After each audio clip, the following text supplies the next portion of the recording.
Good morning, everyone. We are going to begin, as we so often do, by singing together. We're going to be singing number 1007 in the Teal hymnal. There's a river flowing, but the words will be on the screen, and they are easy to pick up. So I invite you to rise in body and spirit, and if you feel like moving or swaying with the music this morning, go right ahead.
The rivers of our lives have brought us together this morning here at the Unitarian Society of Santa Barbara.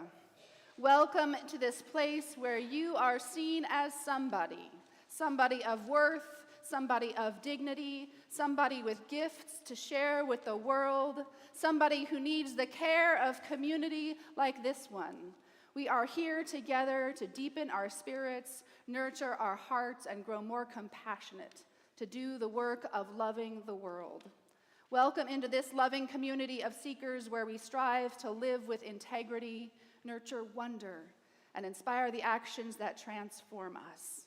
I'm the Reverend Julia Hamilton. My pronouns are she, her, and I am delighted to have you with us this morning, this wonderful morning where we are gathering the stories from our recent service trip to the Hopi and Navajo reservations. We have members who participate in the trip. We have our fabulous choir and musicians. We've got Brent on the drums here. We have all kinds of things going on in the life of this congregation on Sunday mornings and beyond. So we would love to get connected with you if you are new here or visiting with us, if you're here in our physical sanctuary or joining us online in our virtual sanctuary. We are one community on this one great earth together. We have a couple things going on that I want to highlight. The first is that right after the service in Parish Hall, there's going to be a short program on our annual fund and how your gifts help make this place come alive. And if that doesn't sound good enough, there's also cake. So we are not above bribing you to come to talk about how we contribute, your generosity contributes to the life of this congregation. So stop by Parish Hall, particularly if you're newer here and are curious about how things work around here. This is a great chance to get to know the congregation a little better. And if you haven't already yet, meet Aaron Wilson, our fantastic executive director who works hard behind the scenes every week to keep this place running. So stop by Parish Hall. Later this afternoon at 3 o'clock, we're going to be holding a very different kind of conversation. We have a rather amazing program. talking about the options for hospice care in our community. We have representatives from all kinds of organizations that support people in end of life. We will have members of the Threshold Choir singing with us, providing that container for what can be a difficult conversation, but is a conversation that all of us of any age should be a part of. So please join us in Parish Hall at 3 o'clock this afternoon for this conversation. This Tuesday evening is the last and final opportunity to participate in an online workshop called The Congregation is the Curriculum. This is kind of a groundbreaking project that Charlotte Brigante, our Director of Lifespan Religious Exploration, is participating in conjunction with a congregation in San Diego and in Palomar. So the three congregations have gotten together to put forth an online workshop engaging us across the region in what it means to be a learning community lifelong. So this Tuesday, you can get a link by talking to Charlotte in the garden or checking your Friday email. Even if you haven't gone to the other two, you're welcome to jump in. And this particular workshop, Charlotte is going to be leading and talking about what we're talking about this morning, service learning and how we do our work in the world. So you'll hear a little bit more about the trip we're talking about today and hear from other congregations what they're doing to put their values to work in the world. And then finally, if the cake is just a teaser, because I know we like to share meals together, next Sunday after service is a potluck. So please bring a dish to share, talk to Whitney or Will Rubison if you have any questions, and join in this community meal following the service next Sunday. I invite you now to take a breath, to settle yourself wherever you are. Allow yourself to be fully present here in this moment, as we ring our bell and let the sound connect us.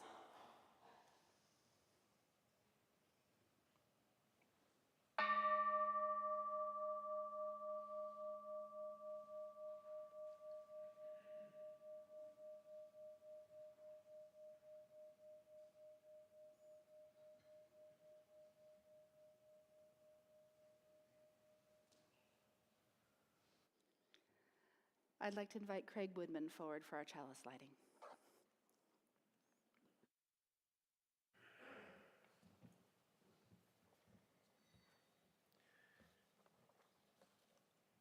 Good morning. Our words for chalice lighting are from a blessing written by Diné Navajo poet Lucy Tapahanso.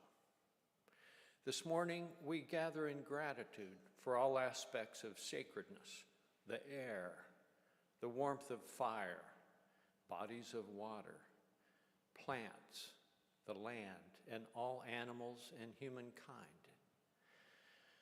May we remember that holiness exists in the ordinary elements of our lives.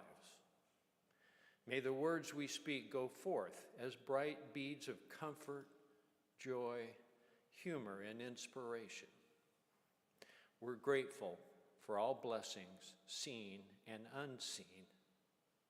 May we realize that our actions affect all people and the earth. May we live in the way of beauty and help others in need. May we always remember that we are created as people who believe in one another. All is beautiful again.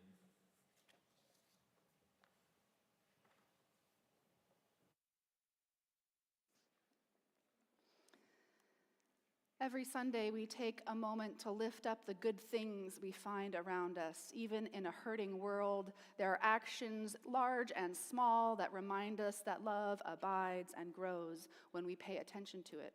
So I invite all of you to think of something good you saw in the world, something real and concrete. You can share about it after the service during coffee hour, share about it with your friends if you're online.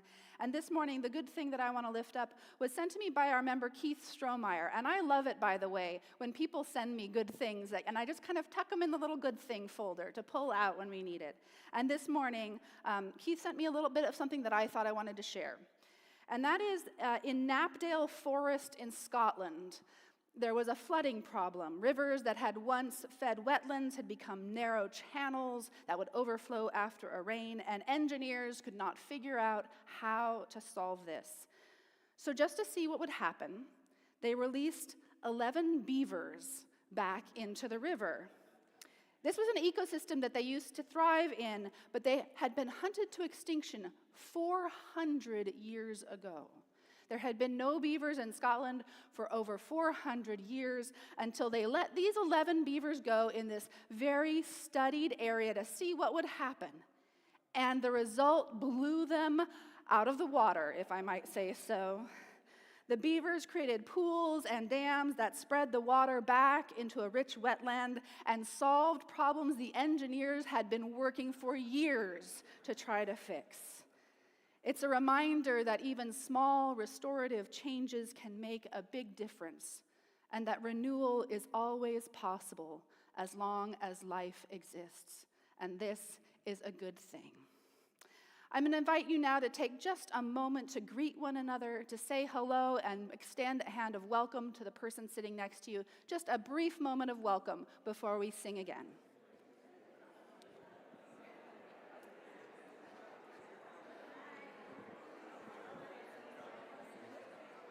Hey, Sarah. Good to see you.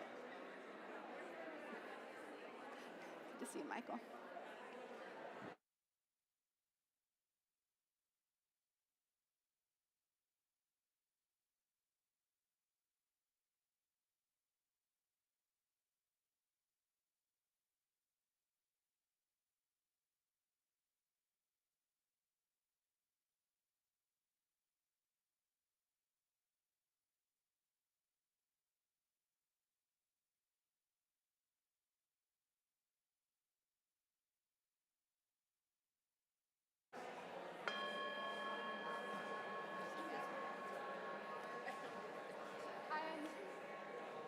I invite you to continue the conversation.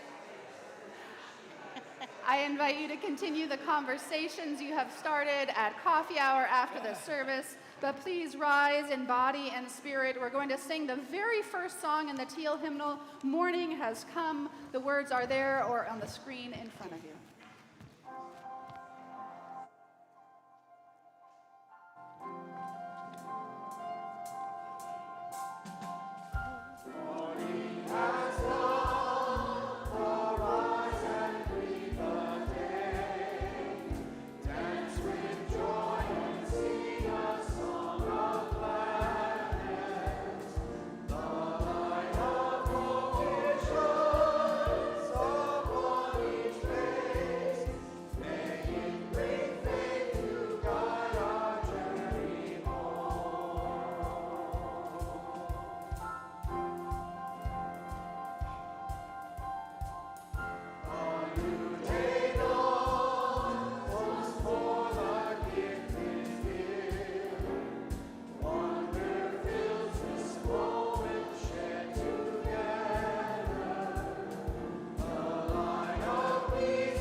It is that time in our service when we invite children of all sizes and ages and joyful capacity for a story to come forward to the front.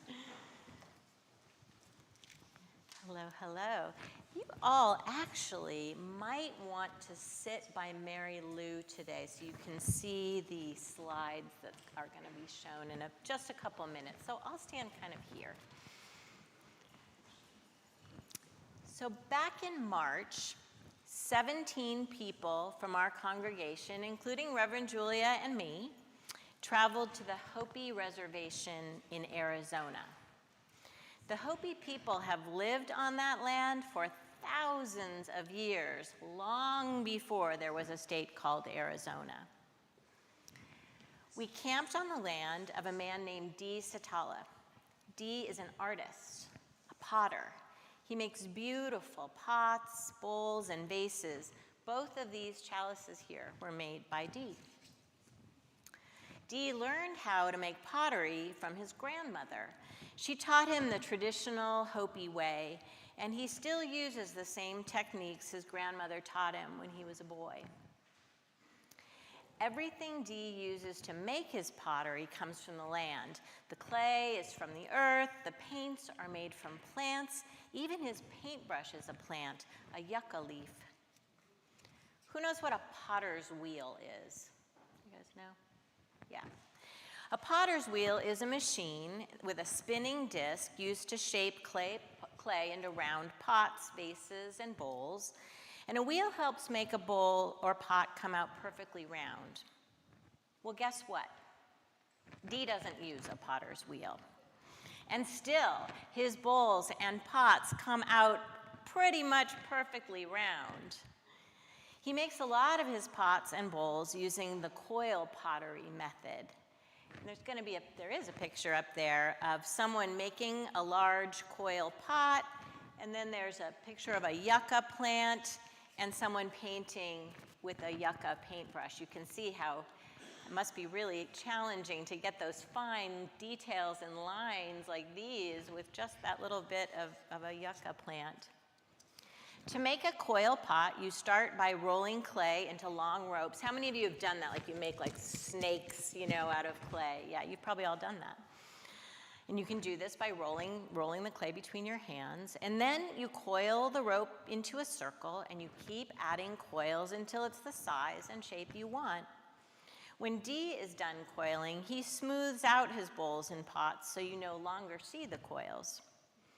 And after the clay dries a bit, D paints traditional Hopi designs and symbols on the pots using the yucca brush and the natural paints he makes from plants on his land. When that's done, he's ready to fire the pot. Does anyone know what a kiln is? Any of you all? Yeah, some of you. Yes, a kiln is a special oven that gets really hot, and it's used for firing clay to turn the soft clay into strong, hard ceramics. But guess what? D doesn't use a kiln. D fires his pottery by building a large fire, like a really big campfire. He surrounds the pots with pieces of metal to protect them. Then he gets the fire really hot using wood and sheep dung.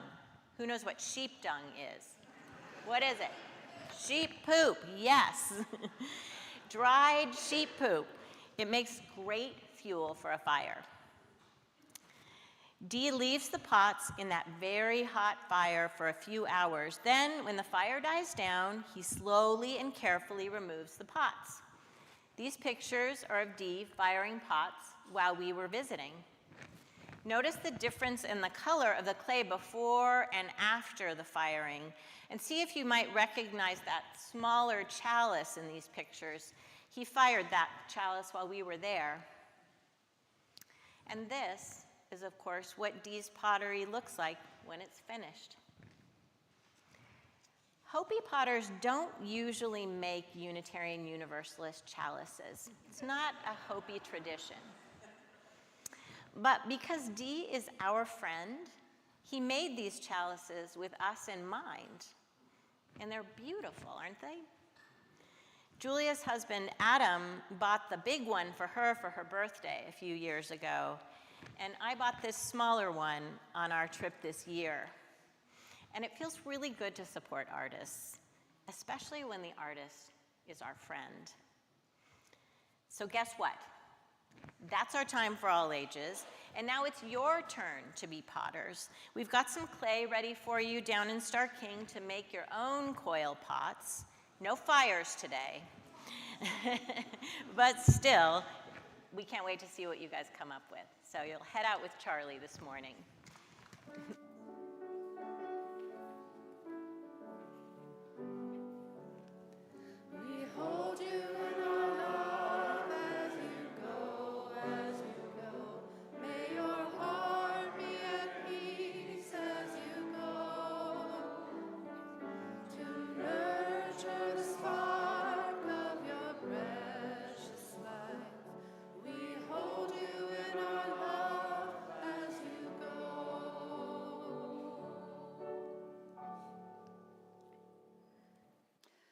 I mentioned earlier that one of the things we are talking about right now is how the gifts of this community support the work that we do together. And so I'm going to invite Alex forward to share a stewardship reflection to talk about how we make all of this possible together.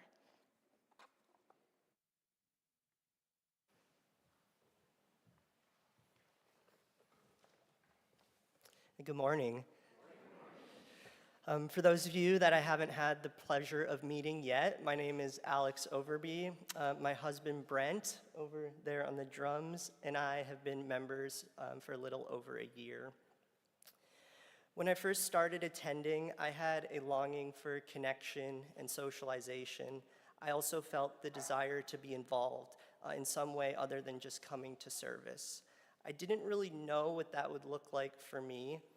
There wasn't a clear path or calling. So rather than actively seeking out opportunities, I decided I would simply just say yes if someone asked for my participation.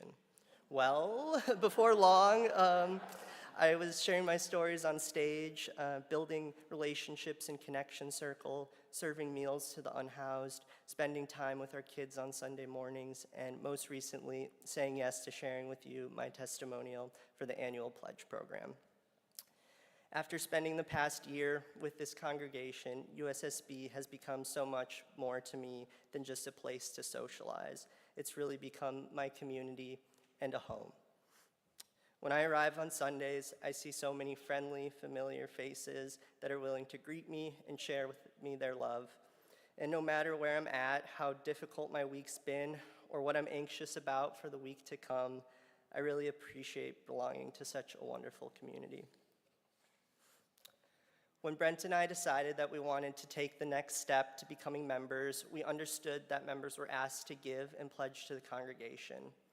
Growing up in the Christian church, tithing was seen as more of an obligation and even a prerequisite for receiving God's blessings and gifts.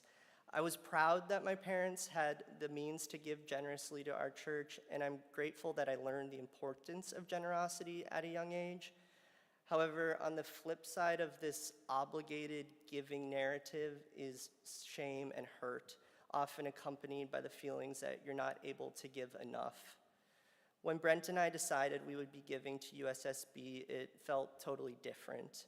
While it was asked of us because we were members, it never felt as if it was a requirement. It wasn't something that we would be looked down upon if we couldn't give or if it wasn't the right time to give. It was always asked of us in a loving way, and it's something that we decided we were excited about doing. I feel it is truly a privilege to be able to contribute to this community, to all the great programs that USSB is able to provide to our congregation and to the public. And we're also really proud of being part of providing funding for local organizations who are doing such great work in our Santa Barbara community. USSB has given Brent and me so much more than we expected when we first walked through these doors. It's given us connection, purpose, support, and a true sense of belonging. Being able to give back and help sustain this community feels deeply meaningful to us. Giving is no way a prerequisite to belonging here, but I truly believe generosity is an essential part of living a fulfilled life. And generosity does not only mean financial support, it can also mean sharing your skills and talents, offering your time and energy, or simply being willing to say yes and see where that openness leads you. Every act of generosity strengthens the fabric of connection that makes this community so resilient, compassionate, and strong. That is what the annual fund represents to me. It is one of the ways we collectively invest in each other and in the kind of community we want to continue building together.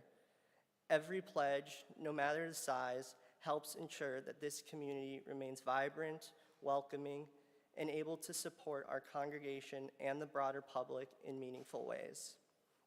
I hope you will consider returning your pledges, not because anyone has to, but because this work truly belongs to all of us. We fund it together, sustain it together, and through that shared commitment, we help ensure that this community continues to thrive for generations to come. Thank you.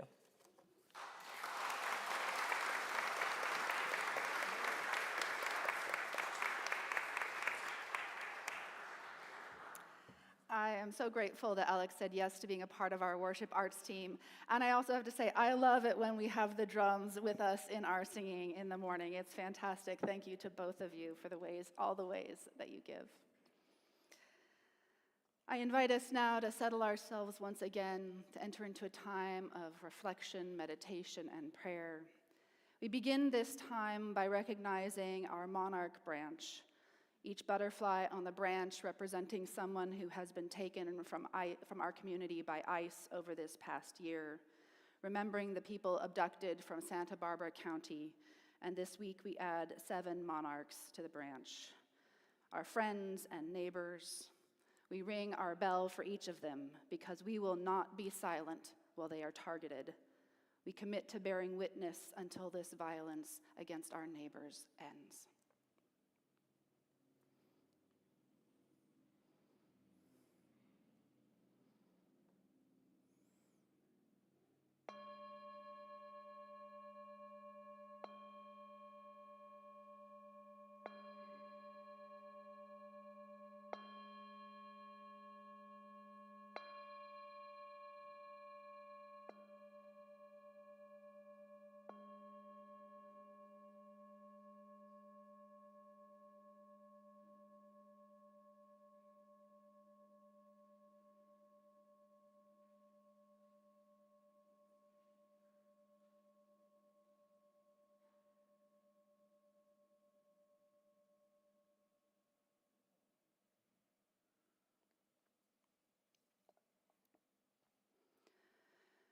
In just a moment, I'm going to share a poem by Joy Harjo, a citizen of the Muskogee Nation and former poet laureate of the United States. It's titled Remember.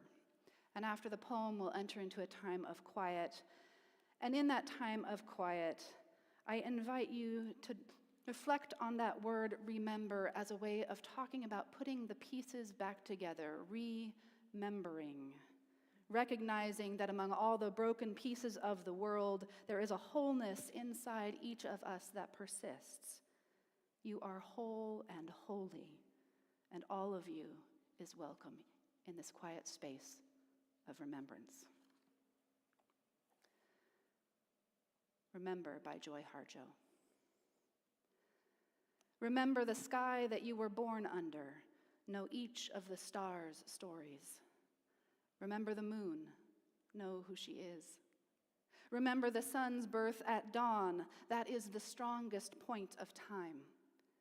Remember sundown and the giving away tonight. Remember your birth, how your mother struggled to give you form and breath. You are evidence of her life and her mother's and hers. Remember your father, he is your life also. Remember the earth whose skin you are.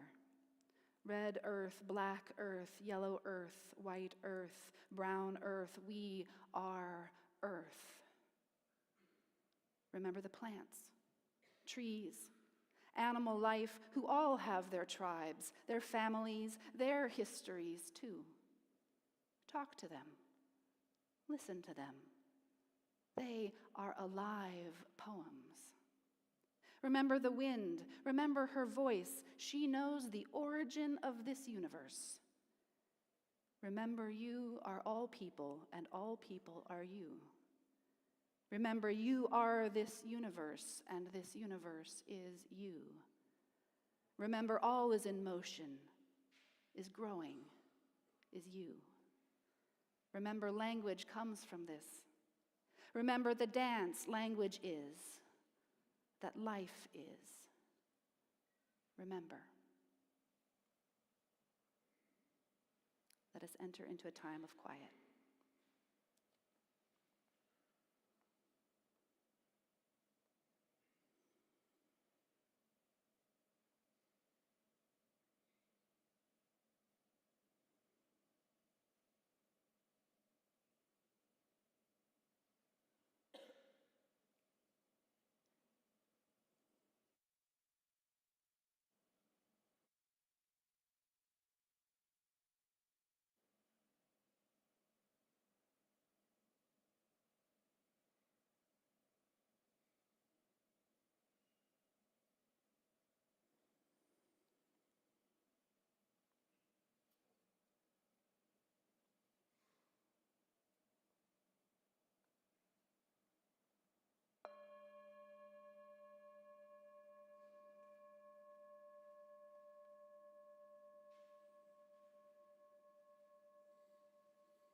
Now I would like to invite Mary Lou to come forward, one of the folks who joined us for the first time on this most recent trip. Mary Lou, come on up.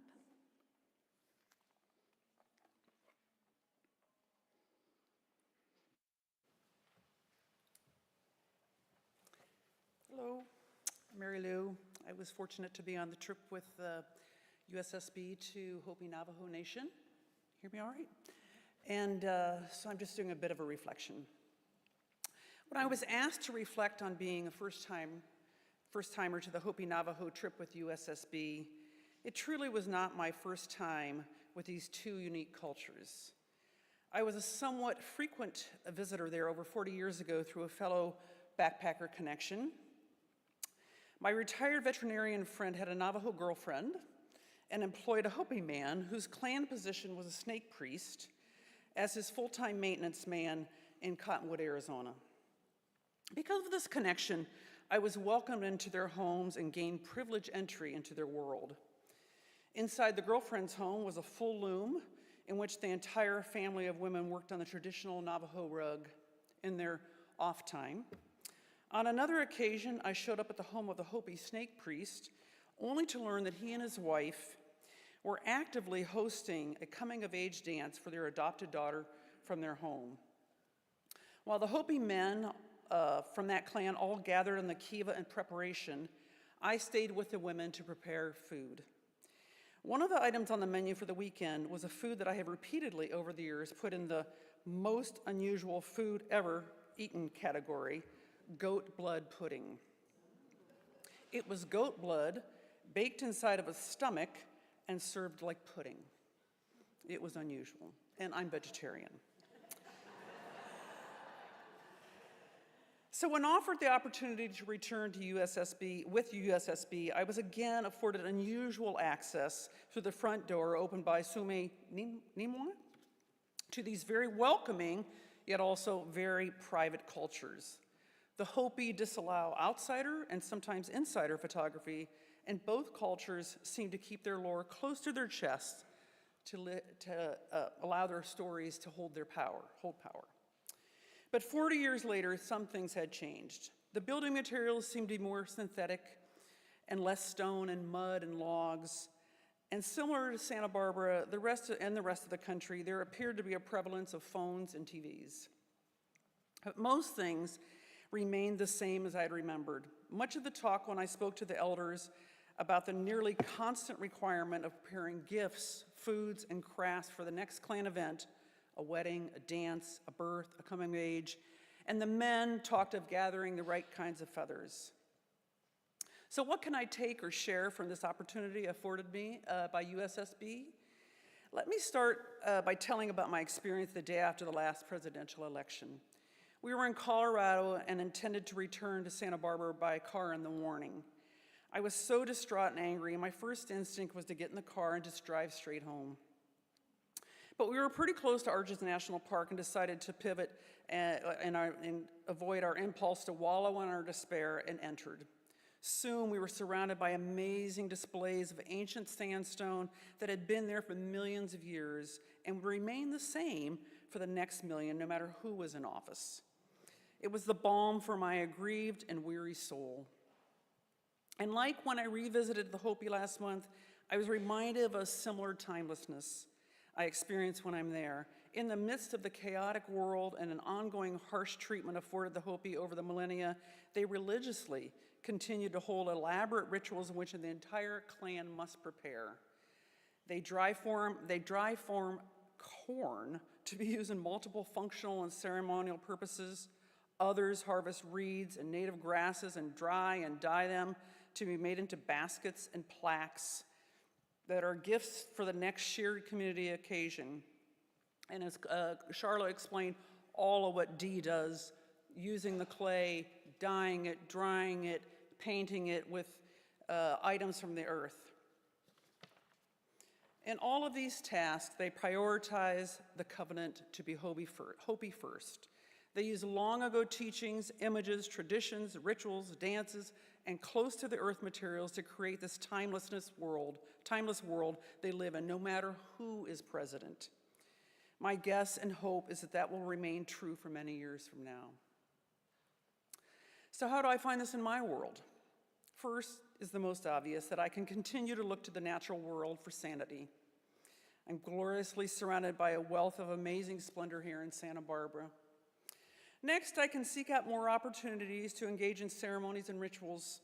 I was raised Catholic, so that's a little traumatic, but I'm willing to give it a try. And finally, I can choose to embrace the idea that I heard at Walnut Creek National Monument that we were able to visit also on this trip, and that is that Hopi, Navajo, Anasazi, Chumash history is our shared history, our American history. Even though I'm not in the direct line, these are my ancestors too, from whom I can honor and emulate and seek solace in these trying times. Thank you.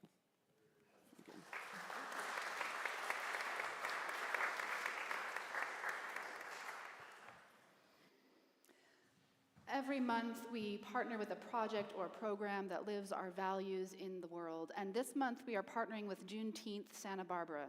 Juneteenth is coming up next month, June 19th, and there will be a community festival. I hope you put it on your calendar and join in. And for the past few years, we have been contributing to support this festival in our community. And that is what our outreach offering partner is this month in preparation for next. So please give as generously as you are able and read with me the affirmation of gratitude and giving. Let us be grateful when we are able to give, for many do not have that privilege. Let us be grateful for those who share their gifts with us, for we are enriched by their giving. And let us be grateful even for our needs, so that we may learn from the generosity of others.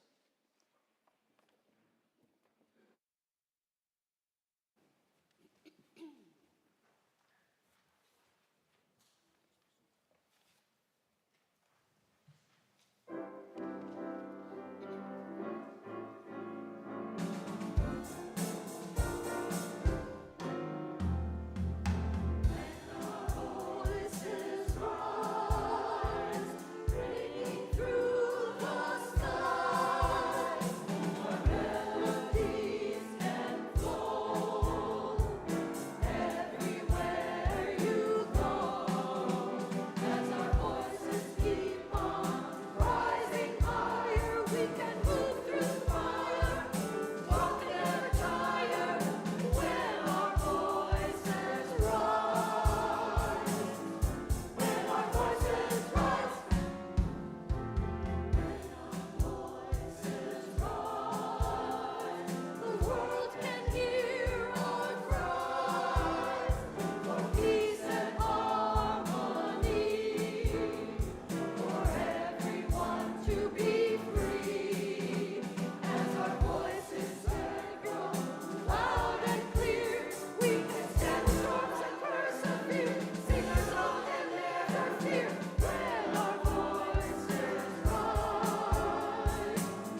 Charlotte, come on up.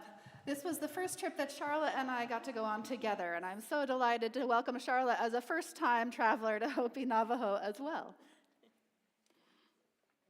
Fire, what a beautiful piece, and joyful.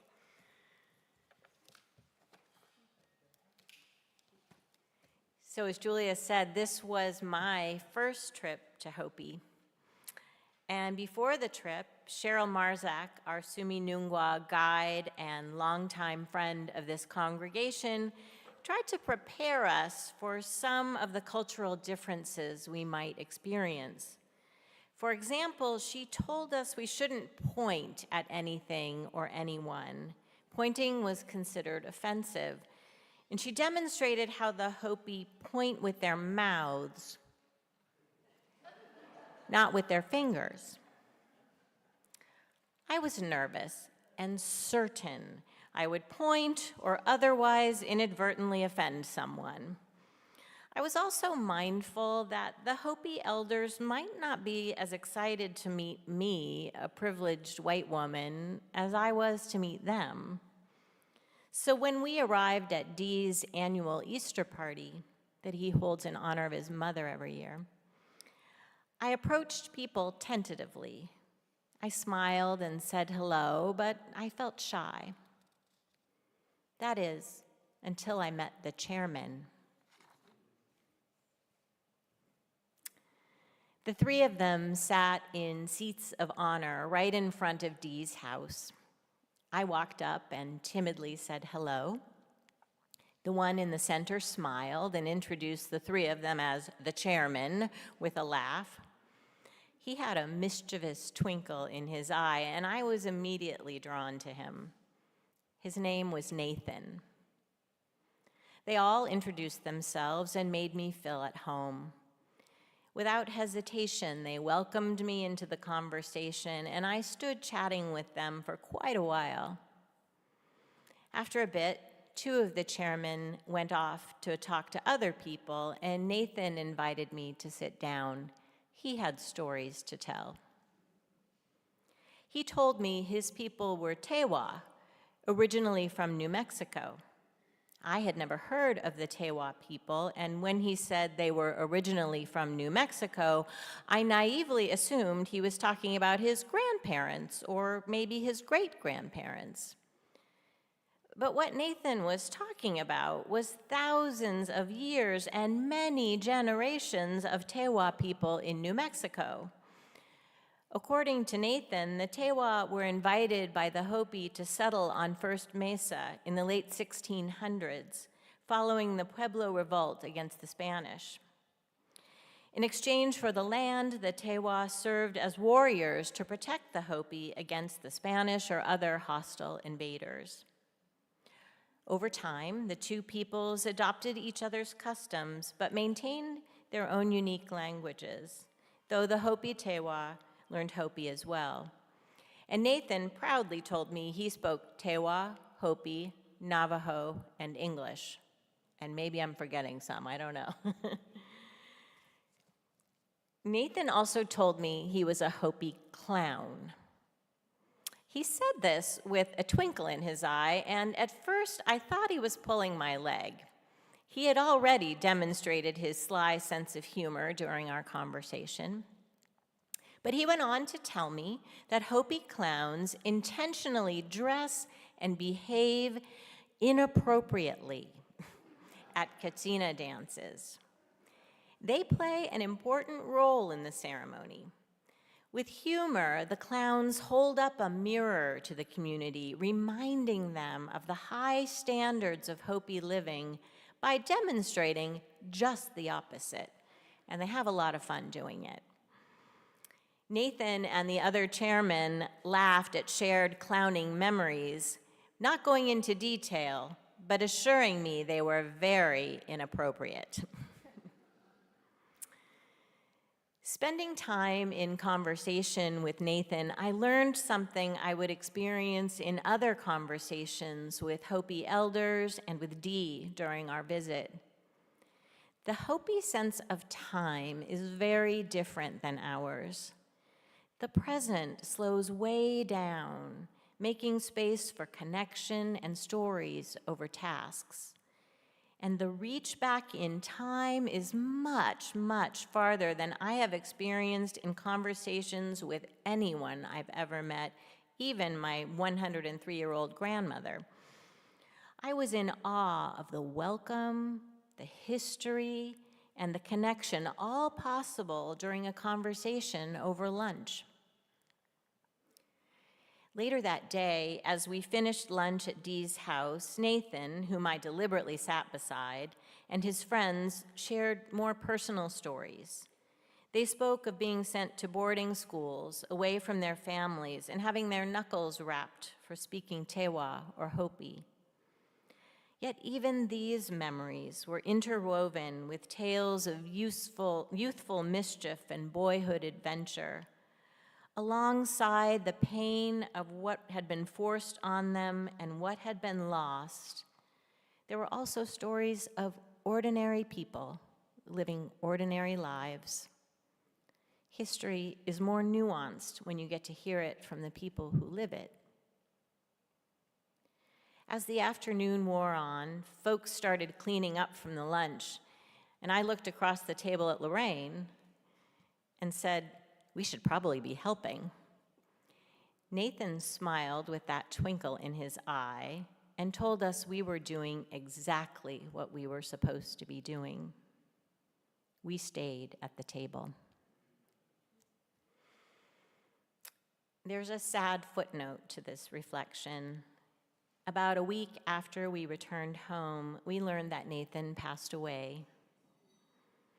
And I'd like to close my reflection by lighting our second Hopi chalice in memory of Nathan, a good man, a wonderful storyteller, a wise elder, a clown, and a friend. Blessings on your journey, Nathan.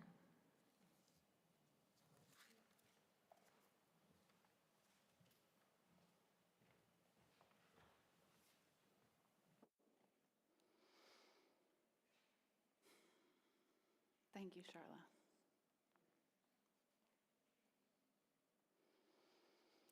My goodness, what a trip this was. For those of you who have been members of the congregation for a while, you have seen and heard reflections on our travels to Hopi and Navajo before. For those of you who are new to the congregation, you are being welcomed into a relationship that we began in 2012, a relationship that now includes you, whether you ever make the trip yourself or not. It's a remarkable thing we create together, this ongoing commitment to returning to the elders year after year to bring some small measure of help and perhaps even healing, as much as for us as for them. It's one of the gifts of congregational life to be part of something that no one of us could ever do alone, like singing in a choir. We may go in small groups, but we bring with us the goodwill and the work of this whole community. We do some of the same basic things every time we go. We pack big boxes of food to deliver to elders who often live far from a grocery store. And we bring special items as well. Cheryl and the folks at Suminungwa who coordinate the trip, they know all the elders by name. They know their shoe sizes and medication lists and the hobbies they have and their likes and their dislikes. They know who wants an extra jar of peanut butter and who hates raisins and who likes colorful fabric for quilting or sewing. We drop off the supplies, but we are also, as Charla said, mostly there to listen, to learn, to hear the stories before they pass from memory, to affirm the worth and dignity and interdependence of all of us, even amid the ruins of colonialism and the violent poverty of empire. We also do small fix-it projects. We paint and patch and move heavy furniture. I think I have a photo of some of the jobs that we worked on. This time we worked on a new pit for an outhouse through very hard rock.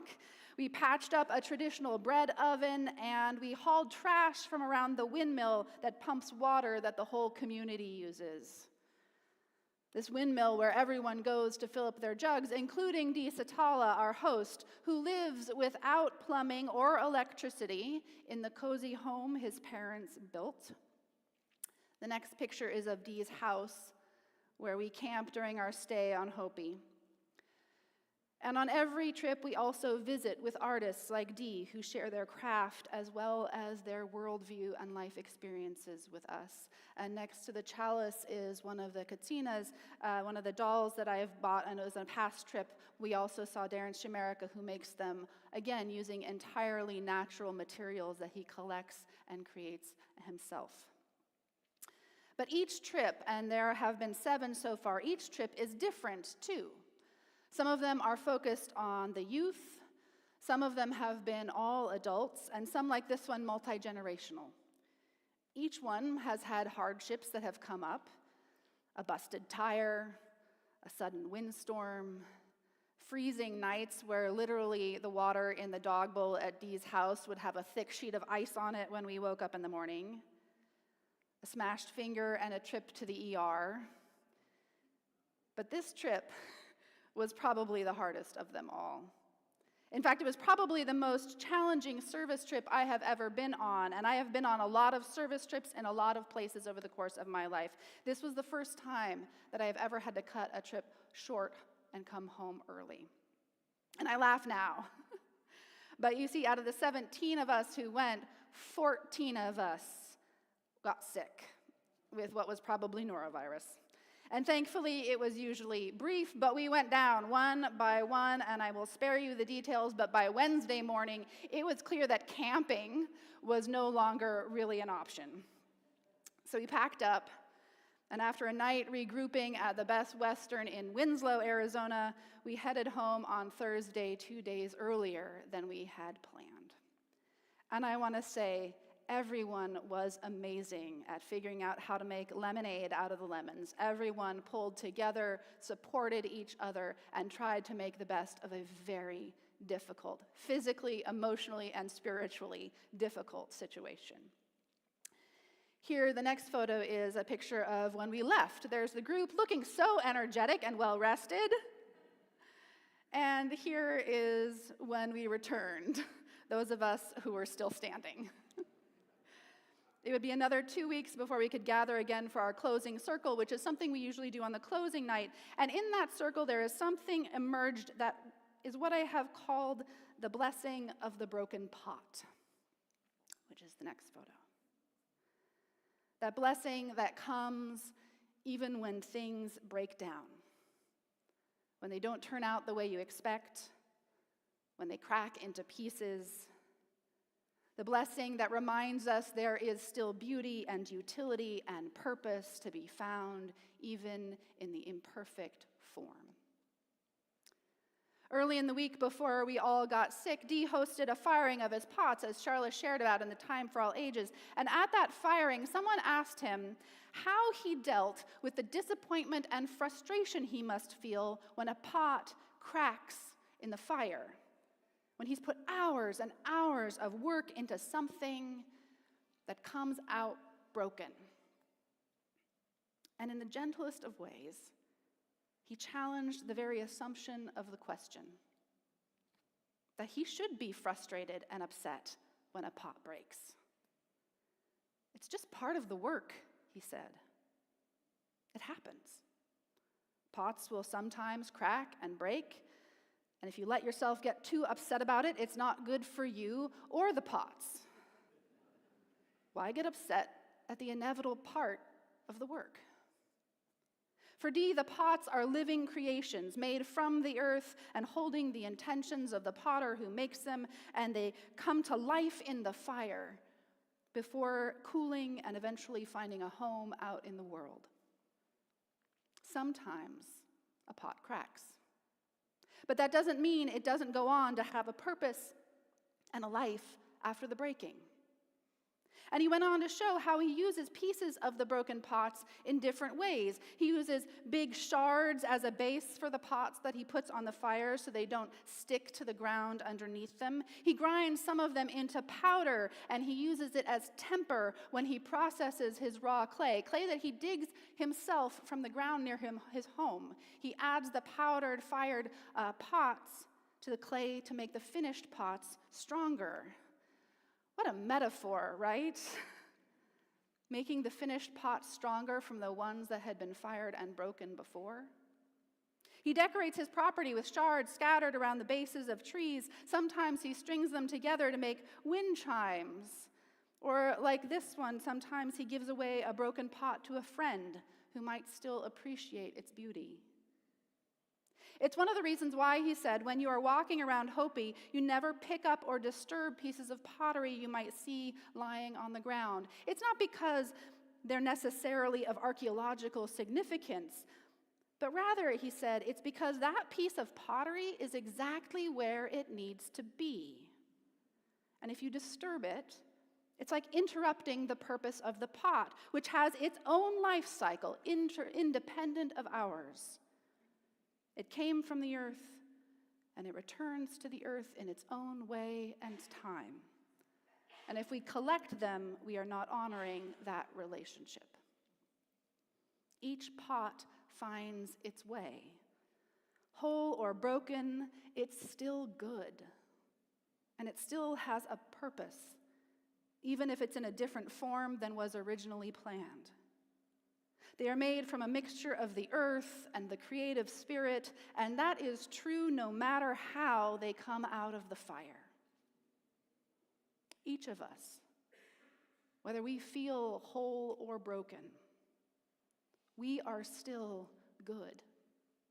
We too are a mixture of the earth and the creative spirit, and at some point we will return to the earth.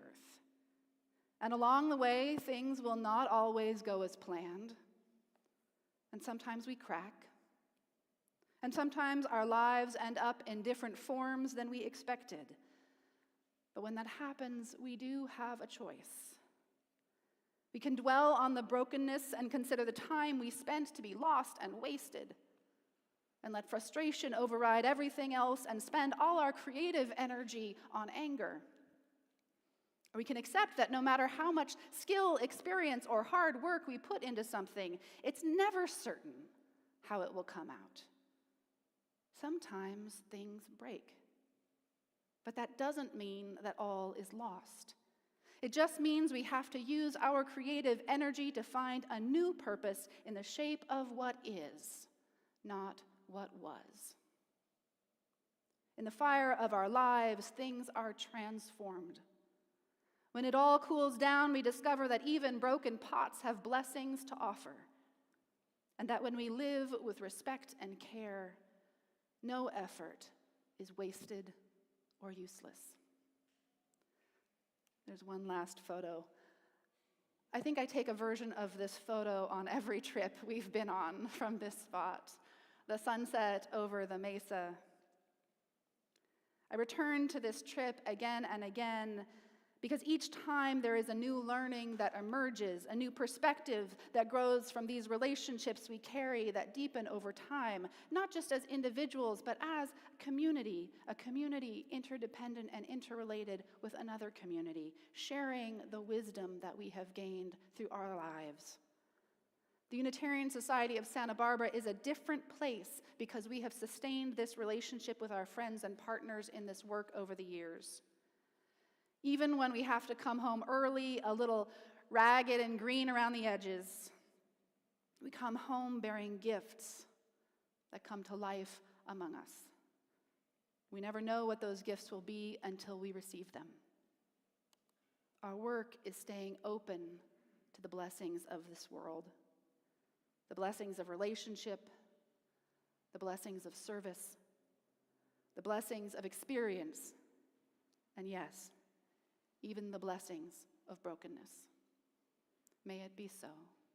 Blessed be, and amen.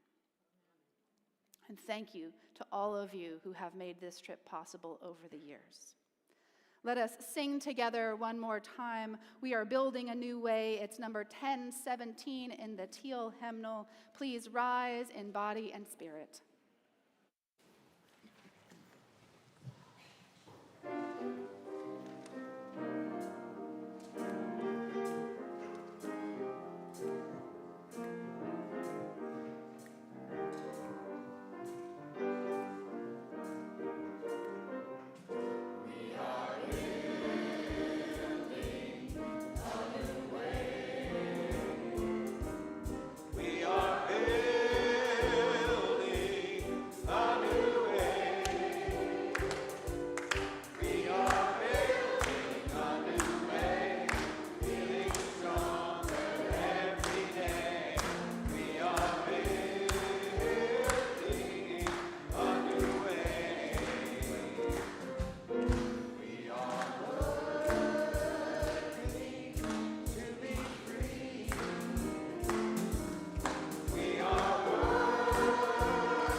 And stay right where you are if you want to put your hands over your heart, or reach out and take hands with someone near you if you have permission to do so, or just hold your hands open wherever you are, wherever you find yourself.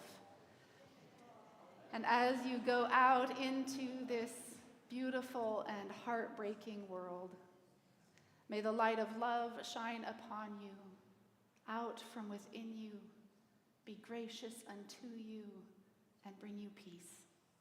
For this is the day we are given. Let us rejoice and be glad in it. And let us call out a blessing.